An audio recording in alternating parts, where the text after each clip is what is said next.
8 years of suffering with ulcerative colitis, taking prednisone and mesalamine. That's the story of Phil, my latest patient to solve ulcerative colitis, inflammatory bowel disease, all naturally in 6 weeks. After joining my clinic and using the mind-gut immunity method.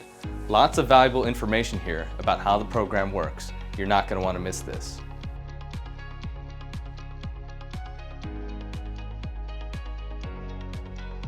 Hi there, I'm Dr. Chanu Dasari. I'm a surgeon who specializes in reversing gut microbiome dysfunction and autoimmune inflammation. My technique for reversing symptoms in as little as 6 weeks has helped thousands of patients over the years and is called the mind-gut immunity method.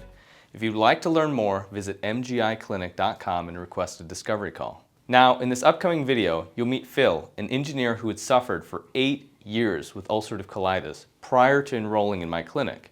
He was taking prednisone and mesalamine, but still dealing with bloody diarrhea, fatigue, and weight loss.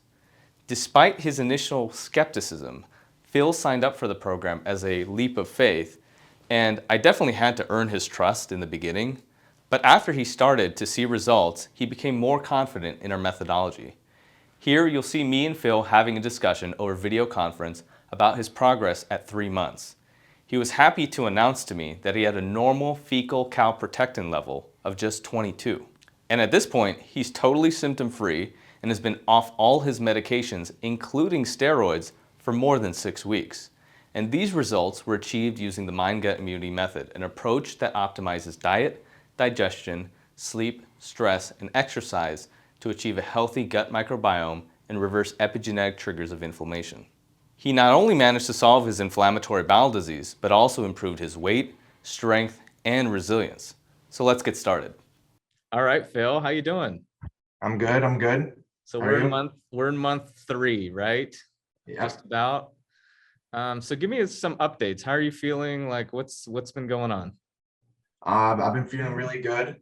Um, I've just overall just an increase in everything, just energy, motivation, just drive.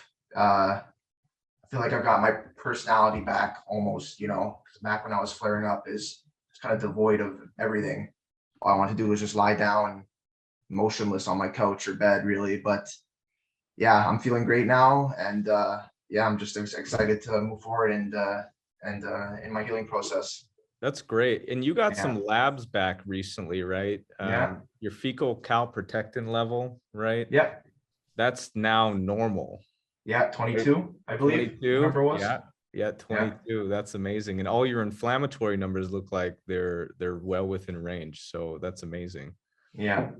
Hey, if you don't mind, I wanted to kind of go into what got you here, your diagnosis, things like that. So, Yeah. your diagnosis of ulcerative colitis, like when did it first present? How did you, and then what was that process like getting the diagnosis? And I mean, this is all way before you found me, right? So, Yeah. I was diagnosed in 2015 with wow. ulcerative colitis. So that's like, That's about 8 years, yeah, 8 ago. years ago. So I was diagnosed with colitis then, and I was just given the typical treatment of a steroid at first to calm my symptoms down. Then I was prescribed mesalamine. Mhm. So then I was just taking that, and then I was fine. My symptoms settled down, What symptoms did you and have? just the textbook ulcerative colitis symptoms, the bloody diarrhea. Like when I was flaring up badly, it was like a bloody diarrhea, 4 to 5, maybe more, 6, 7, maybe times a day. Just the no energy, the extreme loss of weight, Mhm. just the textbook stuff, right? Yeah, those were my symptoms. So then I kind of calmed down. Had my flare-ups here and there, but my symptoms calmed down. And then around March 2020, and I had a pretty liberal diet. I was kind of eating like So stuff that I probably shouldn't have been pretty eating. good. You did pretty good for a while on the steroids and Yeah, mesalamine. yeah. And then for about 5 years, I did pretty good. And Mhm. then I had to really restrict my diet. I had to cut out a lot of stuff after because every time I tried to reintroduce that stuff, I Mhm. would flare up again.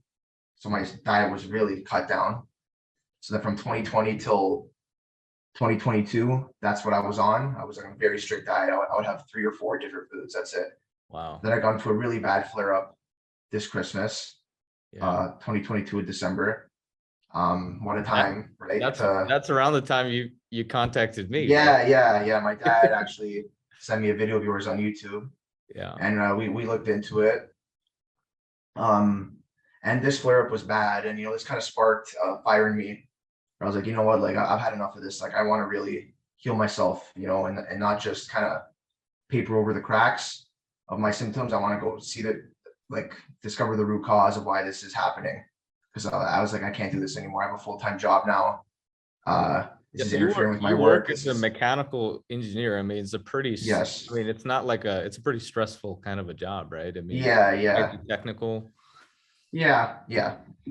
It's a great job though. I love my Of employer. course. I love my bosses. Yeah. No, great Yeah. job. But it Mhm. requires a lot of, brain power, right? Yeah. It's not something you just kind of show up. Yeah, no, that's what. Yeah. Yeah, I don't mean stressful in a bad way. I just mean Yeah. it. Yeah.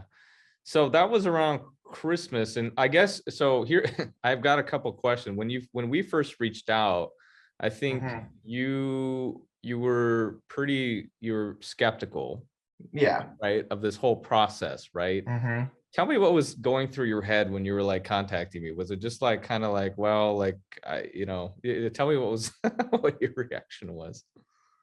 Well, on your website and stuff and your videos, like it was clear that you were an MD, so I didn't think you were just like some random bozo, right?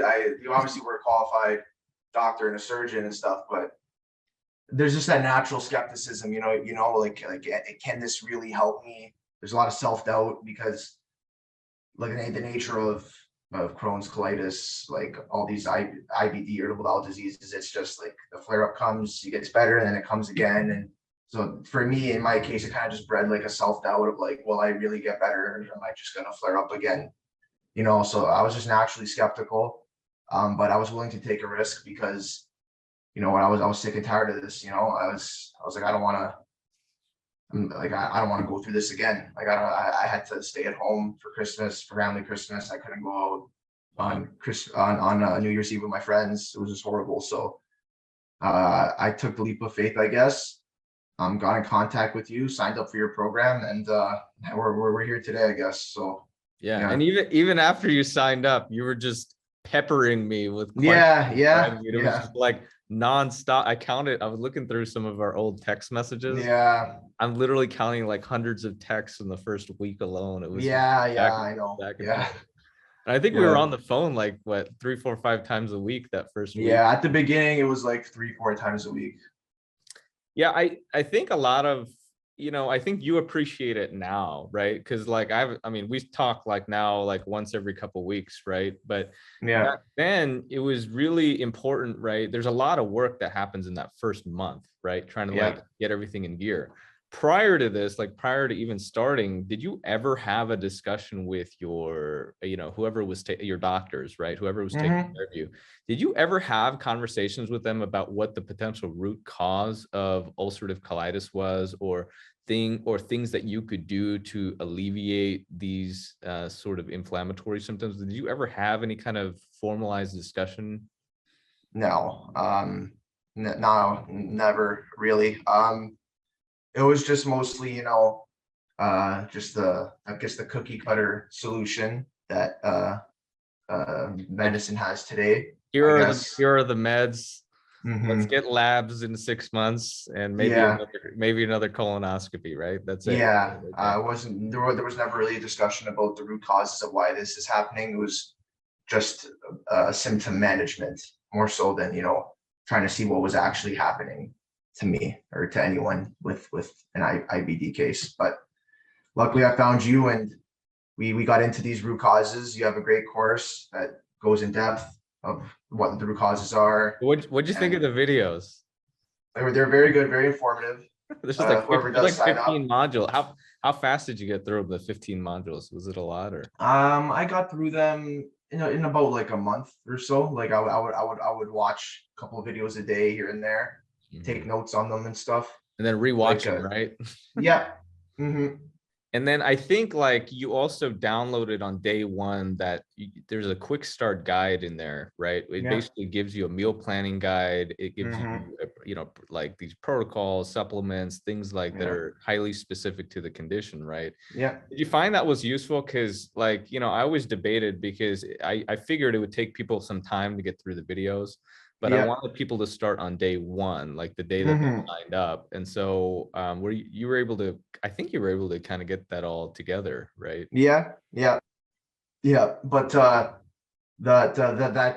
initial checklist and kind of guide was very helpful. Mhm. But some like while it is helpful, it's also trial and error, right? Because everyone is different. Right. And for me at the beginning, I couldn't really, an example, I couldn't really tolerate green Right.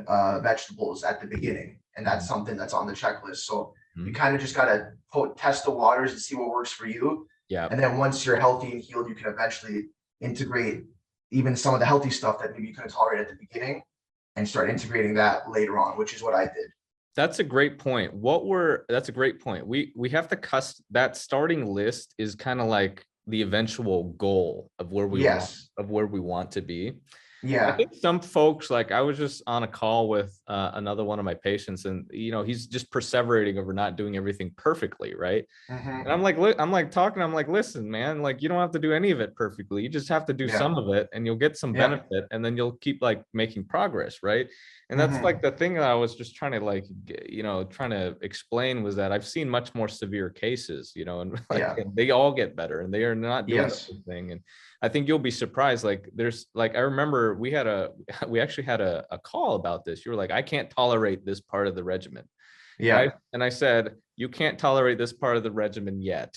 Yes. And I was very specific about how I said these things because Mm-hmm. there are foods like when you're super pro-inflammatory, you're not going to be able to tolerate, right? Yeah. But give it like even just a few weeks or maybe, Yeah. not too long and you'll be able to start tolerating these foods. What were some of the foods? Mm-hmm. So you mentioned the green leafy vegetables were a big one for you. Yeah. What were some of Yeah. the other ones you had difficulty with, would you say? Carrots as well at the beginning. Yeah. I had some difficulty as well. Mhm. Um, basically fibrous things with Mhm. fiber. Even like even the things, even foods with like soluble fiber and stuff. I Right. still had like some issues, and some I didn't. Like I could have blueberries, and but they contain fiber. Obviously, they're fruits, but carrots, and I even steamed them well, Mhm. and I still couldn't tolerate it. So everyone's different, right? So it just, like you said, it's sometimes And we go people pretty can. heavy on the fiber. You're not going to be able to do that much fiber right away. I don't think Yeah. most people aren't Mm-hmm. because, think about this. Most people in the standard American diet get around 6, maybe 10 grams, right? And Mm-hmm. we're advocating for a lot more than that, a lot Yeah. more. And so it's yeah, I know it's tough. Are you having, so here's another question. Now that you're not in the inflammatory state, Yeah. are you able to tolerate these foods just fine? Yeah. I've been integrating these foods slowly in. I've been having carrots a lot recently. Cool. Sweet potatoes as well. It's Wow. like fiber and carbs there as Nice. well. Yeah, yeah. Like I said, from a very cautious person, so I haven't integrated the leafy greens yet, but that's something I plan on doing. Absolutely. It's just I'm very cautious. I'm normally a cautious person, so I just want to like take my time. But that like I do want to do that soon. I'm probably just gonna try pressure cooking some broccoli or something, or another green in like maybe a week or so, and just test it out. And And like the when you're nice testing out foods, just make a little bit, try it, and see it, listen to your gut, take notes of what happens, and just keep a log of the stuff that you can and can't tolerate, kind of thing. Just keep track Yeah, of we things. we have everyone keep a food diary. And the nice thing Yeah. is diet is just one little component, right? It's like Mm-hmm. we have diet, digestion, sleep, stress, exercise. These are like the Yeah. 5 pillars that we optimize. And Yeah. so even if parts of the diet don't work out right away, we have like workarounds, right? Like you and I discussed a bunch of different ways you can still get the nutrients from, say, like a green leafy vegetable from something other than a green leafy vegetable, right? You can get it from Yeah. herbal teas, for example, Yeah. or other types of food. And so Yeah. we're not so strict that we got to like follow it a certain way. There's definitely a huge customization part of this whole thing. That's why we're on the phone, like that first month, we were like literally on the phone constantly, right? Like first 2-3 weeks, it was literally like multiple times a day, sometimes multiple times a week, right? And so Yeah. just customizing the regimen to just get you through. But and then after, it was like you were feeling great, and then that's it. Like we were just chit chatting here and there, about things. Hey, can you just describe to me, like when we first met, you had a flare, right? That was around the holiday time. Yeah. They put you on a steroid burst and a taper, right? That was like Yeah. the way in which Prednisone. prednisone, right? And then sort of explain to me like how that process was trying to wean off of that, and like when Yeah. it happened, and sort of how we were able to negotiate that. Yeah. So basically, like I'm sure people that have Crohn's or colitis, they're very aware of prednisone. So I started off on a prednisone burst. I started off at X amount, and I slowly started to wean myself off it. And I had my concerns, that as the taper was going on, that I would relapse back into the flare, because sometimes that does happen to people.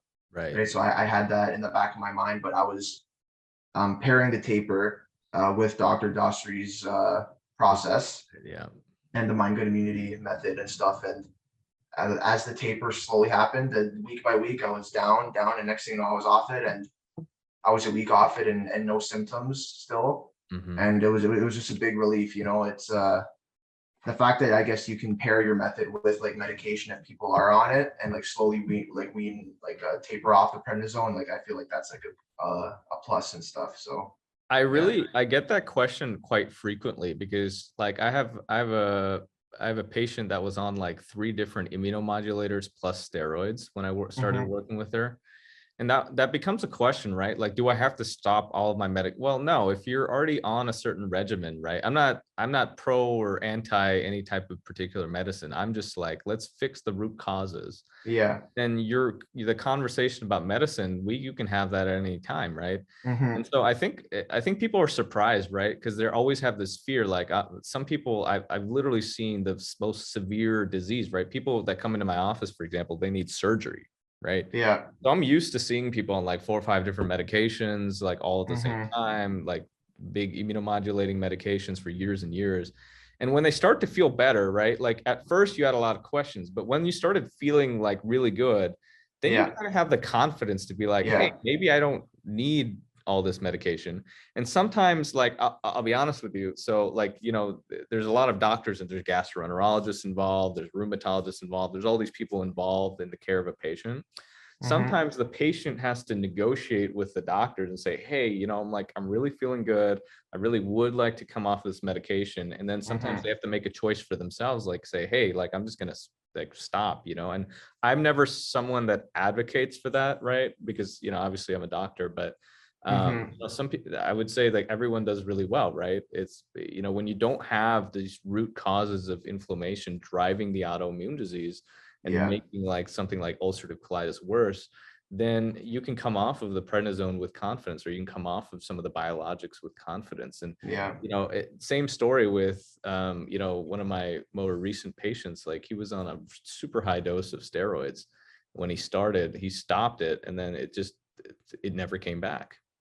Like the disease never came back. And we're far enough out. I think we're almost like, your last steroid dose was almost 6 weeks ago, right? End of January was my last so time taking prednisone. Yeah, so we're looking at like 6 weeks. Yeah. And you're still feeling great. You're feeling better now than you were when you were taking before, the steroids, right? Yeah, I'm heavier now than I was before the flare. I'm finally getting some weight gain. Yeah. Getting everything together. Yeah, no, that's a very important point. So tell me a little bit more. Like, I know we spend a lot of time talking about diet and digestion. What about the sleep? What about the stress? What about the exercise? How are you doing on those fronts? I'm doing much better with the sleep now. When I was on prednisone, I know one of the side effects it comes with sleep issues sleeping. So that was a big thing for me. Like halfway through the burst, I guess, for the regimen, I wouldn't be able to go to bed. I'd just be tossing and turning at night, and I just wouldn't be able to go to bed. It was very frustrating, but I think you recommended supplement I could take that could help with that. So you have your kind of avenues and solutions that come with potential side effects of medication.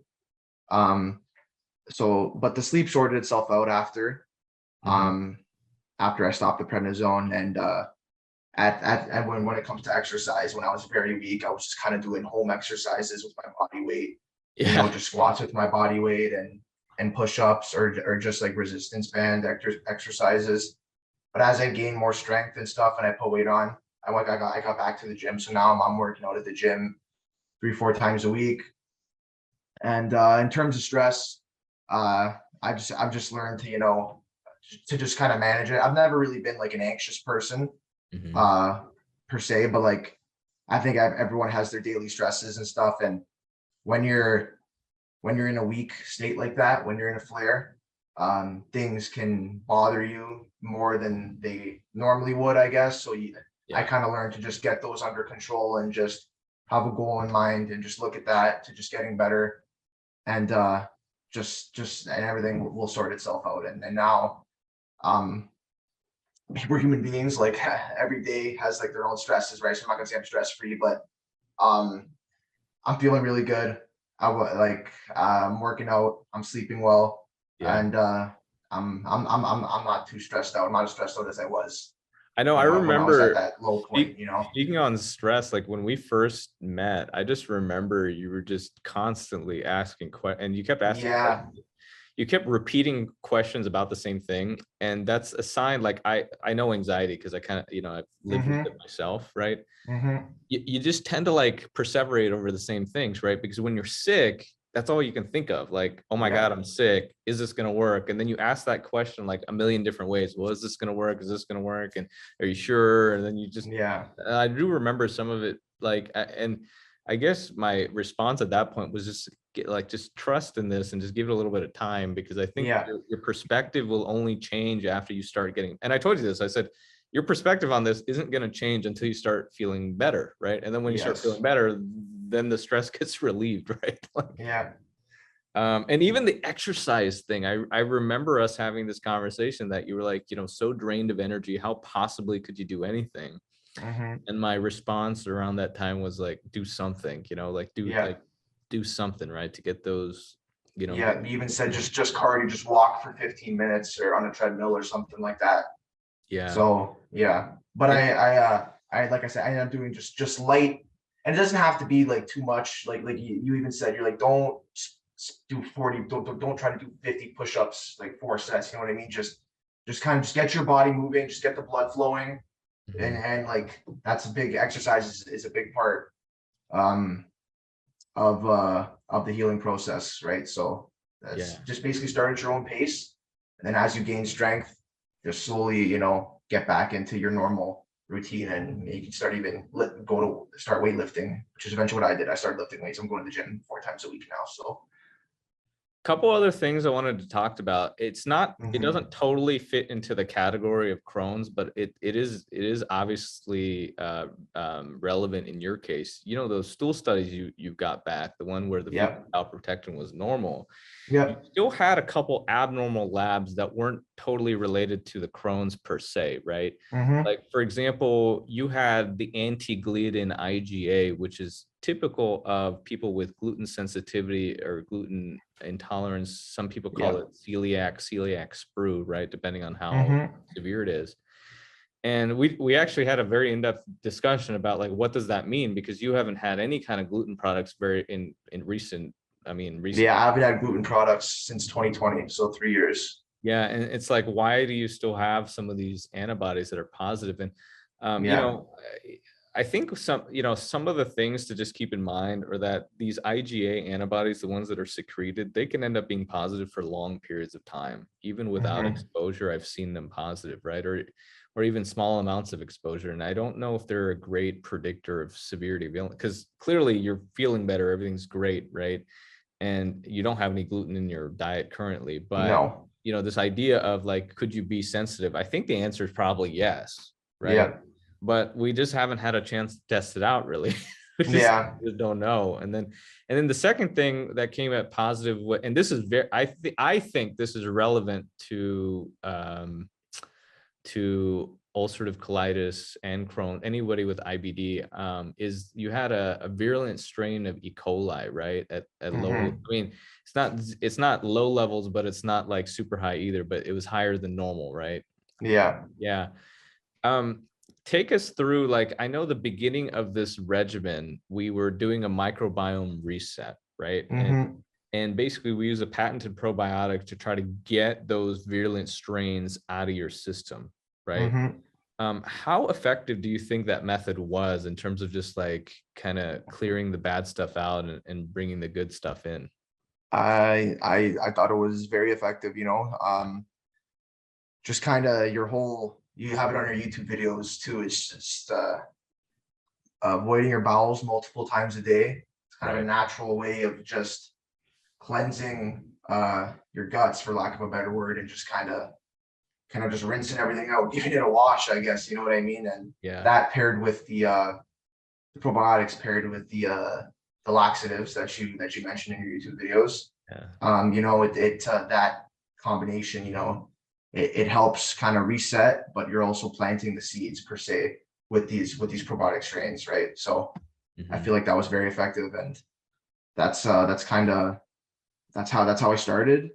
And I feel like that's what kind of ignited the healing process. So yeah, that's great. Yeah, and you've done so well. I'm really excited. I think the next chapter, right? People are always asking me, like, what do you do around the 3-month mark? Because, like, you know, people are like, you're feeling great, right? Like, we used to chat like multiple times a day. Now we're like chatting maybe like a few times a month now, right? Yeah. So now the question is like, what do we do? What do we work on? I think one of the things that we had said would be going forward, just dialing in some parts of the nutrition. So the macronutrients, things like the protein, fats, and carbs, because now that you're gaining weight and working out, right, you may want to be building a little bit of muscle, may want to be optimizing some of those processes. So I think we'll be working on that. One of the other things is, now that you're able to tolerate more foods, maybe we should test that out. You know, maybe we don't have to be so strict on what we do. Maybe we can figure out ways to cheat on the diet and figure out ways that we can reintroduce some of these foods, like, for example, sweet potatoes and things like that, you know? Like, reintroduce certain foods and make this a more sustainable thing. Because now that you're you're not in a pro-inflammatory state right now. You're in an anti-inflammatory state. It's evidenced by your labs, evidenced by, you know, clearly you're doing well. So I think now you're going to start to see, like, you know, the foods that you used to be able to tolerate before you had inflammatory bowel disease, you might be able to tolerate, you know? And so we're going to start exploring some of those things. And, you know, I've got some other sort of biohacking tricks that, you know, can increase lifespan and things like that. Like, they're just good for general health that we're going to start integrating. We need to establish a maintenance program where we're just checking labs and, you know, just seeing how things go, you know, for as long as you want, really. That's great. Hey, is there anything else you wanted to add? Just something, I guess, if you had a message to people that are just like starting out in this process, because 3 months ago, that was you, right? You were that guy watching, you know, just doing your own research on the internet, you know, kind of looking at all this crazy stuff out there. And it was a leap of faith, right? I mean, internet's full of like people saying a lot of stuff, right? This leap of faith, like, what would you say to somebody that maybe has inflammatory bowel disease that's thinking about like trying to solve it naturally? What would you say to someone like that? Well, you know, obviously do your research. You know, obviously, like, you can blindly jump in, but, like, you know, like, it's just good practice to, you know, don't get like caught by like a headline or like a YouTube title, you know, like, like, for me, when I saw your YouTube video, I was like, oh wow, you know, but like, I kind of just, I looked through, You had a healthy amount of skepticism. Yeah. I kind of looked through your website. I saw what the MGI clinic was all about. Yeah. And you know, I took that leap of faith. I kind of just weighed it out, and I weighed out my like the pros and cons. I was like, you know what, like I'm gonna take a leap of faith here. You know, like this disease is very, very tough on people. You know, and it interferes with daily activities. You know, that people without it take for granted, right? You know, so yeah, it ruined your Christmas, man. yeah, you know, social so plans and yeah, so you know what, if for anyone out there that's looking for that has IBD, Crohn's colitis, and is looking for a natural healing process, you know, I would say there's tons of stuff out there, and you know, just kind of do your research and just know that there's people that have done this, that have gotten better, you know, with this process and stuff. It's real. I'm better. I didn't think it was, you know, I was skeptical. I had my questions, tons of them, you know, and I'm feeling much better now, better than I ever have. Like really, I've felt better for the first time in like 3 years. Like I said, I've been the heaviest I've been in so long, you know, in terms of weight, which I've always had an issue with putting weight on with my colitis and stuff. So, you know what, just take that leap of faith, and you have to be willing to, you know, follow the process. You know, you gotta be stringent. You gotta be willing to, you know, follow the steps and go through it. You know, make the sacrifices needed for people that aren't, you know, eating the best. You know, you gotta cut out those foods and just, you know, focus on the process, and you'll get there eventually. You know, so that's kind of my message, I guess. You get there pretty fast, in fact. Yeah, I did. Yeah.